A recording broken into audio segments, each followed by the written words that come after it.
President Abdel Fattah al-Sisi took part in the Paris International Conference on Libya upon an invitation from the French counterpart Emmanuel Macron. During the speech, President al-Sisi said that Egypt will always support Libya. The president also called on the Libyans to build their country with the free Libyan will. The president also focused during the conference on the solidarity of the international community to support Libya during this historical turning point it is currently going through, as the country is scheduled to hold elections next month. President al-Sisi also highlighted the importance of the exit of all foreign forces and the mercenaries from Libya. The president also referred to the ongoing Egyptian efforts to support Libya at the political, security and the economic levels.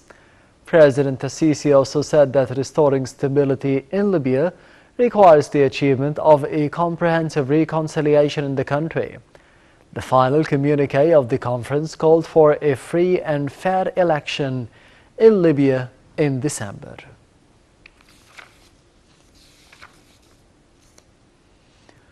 President Abdel Fattah al-Sisi held summit talks with the French counterpart Emmanuel Macron in the Élysée Palace.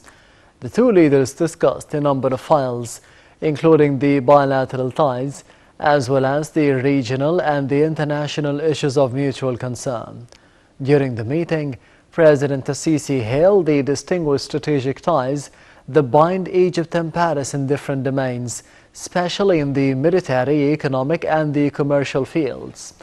The president expressed keenness on resuming consultations with the French counterpart on the regional and the international files of common interest.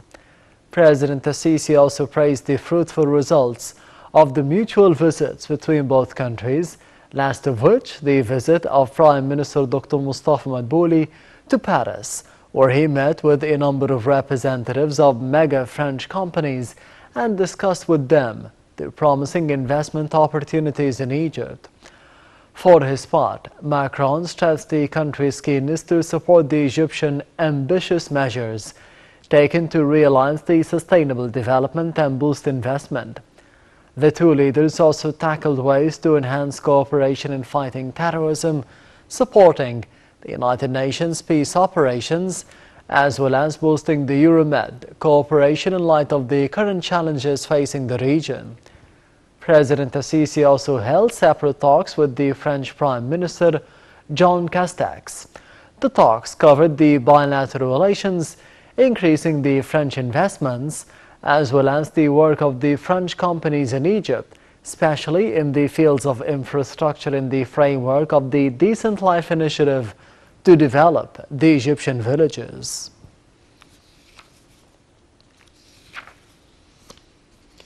President Abdel Fattah al-Sisi held talks with the European Council President Charles Michel in Paris.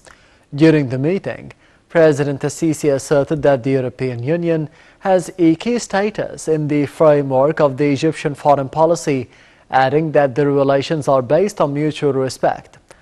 For his part, Michel praised the bilateral ties between the two countries, stressing the European side's keenness on boosting bilateral ties in all fields. He also praised the Egyptian key role at the regional and the international levels. The meeting also reviewed different aspects of the relations between Egypt and the European Union, especially in the political, economic and developmental fields.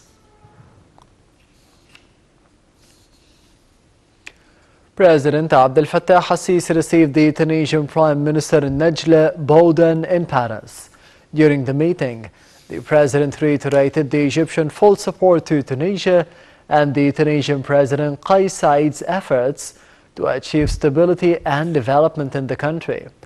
President al-Sisi also said that Egypt is ready to support Tunisia in this regard for the Tunisian side, as well as boosting bilateral cooperation between the two countries. For her part, the Tunisian Prime Minister praised the Egyptian efforts to support Tunisia, as well as Egypt's key role to maintain security and stability in the Arab and the African regions. The meeting also tackled a number of regional issues of mutual interest, including the Libyan file as well as the Renaissance Dam file.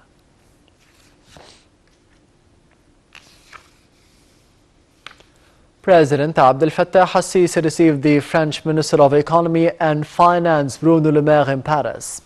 During the meeting, the French minister welcomed President al-Sisi and expressed the French keen interest to boost the joint strategic cooperation with Egypt, as well as providing it with the advanced technology in all fields.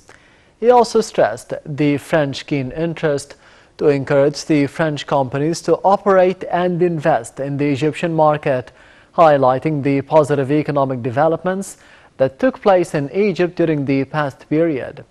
For his part, President al-Sisi appreciated the French Ministry of Economy and Finance's efforts to boost the bilateral economic and trade ties.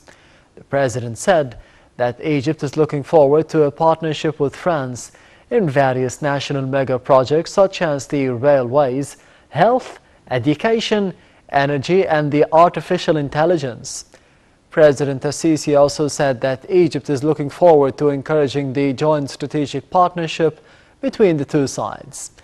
The president also said that Egypt is looking forward to encouraging the French companies to invest in Egypt in light of the positive economic developments in the country.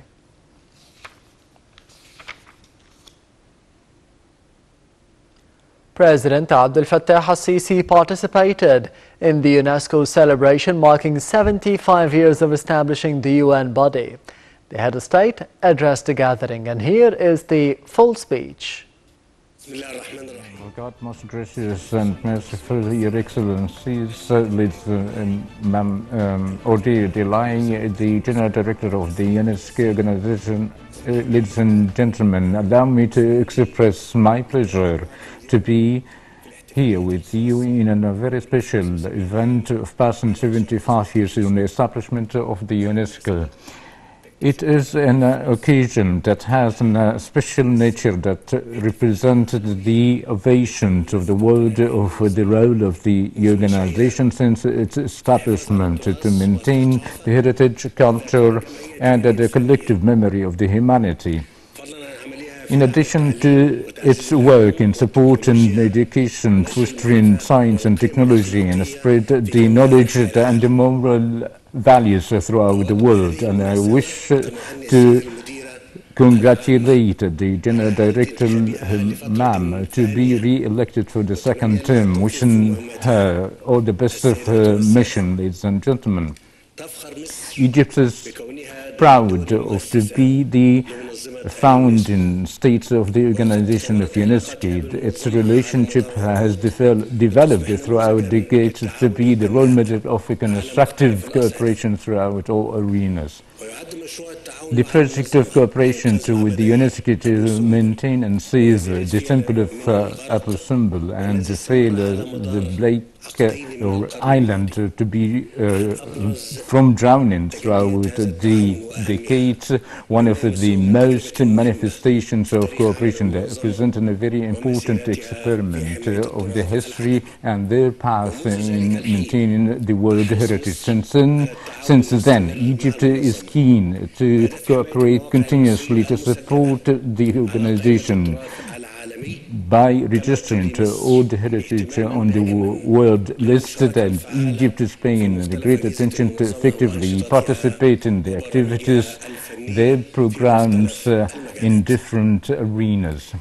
In addition to formulate and follow up the international conventions in the framework of the UNESCO to ban and prohibit the exportation and transform the ownership of the priorities of 1973 and the conventions of 1972 to maintain the cultures. As we celebrate this historical event in the past of the organizations, we fully affirm the importance to focus on the objectives activities that the establishment were based upon in the science and cultures, on top of which to elevate the level of education and maintain the cultural heritage and its acknowledgement, and to work in the harmony of cultures and civilizations in the framework of the sovereignty of the states, their choices and the non-interference. Ladies and gentlemen, such an anniversary coincides with a great step that Egypt took place in the exploration to very important the heritage and antiquities and its maintenance that goes in line with the presence of Egypt throughout the state and the opening of the historical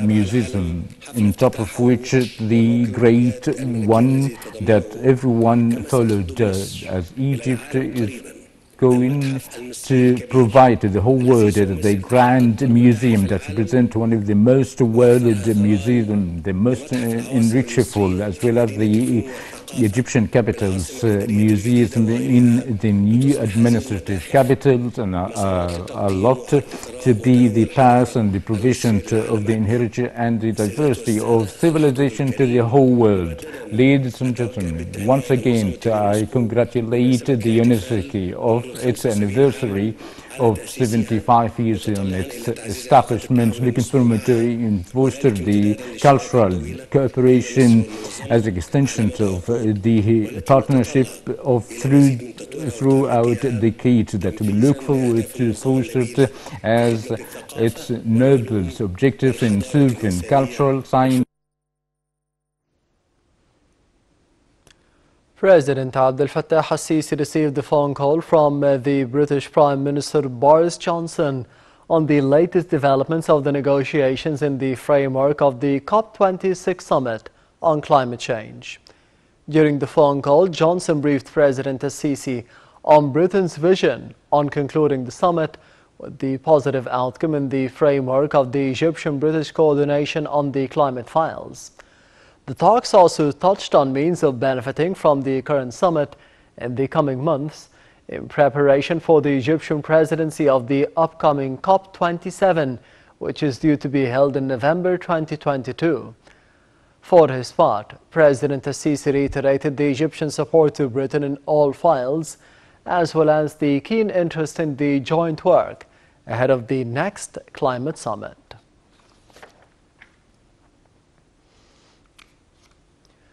Egypt has officially been selected to host the UN Climate Change Conference, the COP27, slated for November 2022. In his speech at the opening session of the ongoing COP26 summit in Glasgow, President Abdel Fattah al-Sisi had offered to host next year's climate change summit in the Red Sea city of Sharm el-Sheikh on behalf of the African continent. The offer was swiftly welcomed by several countries, even before a final decision was taken.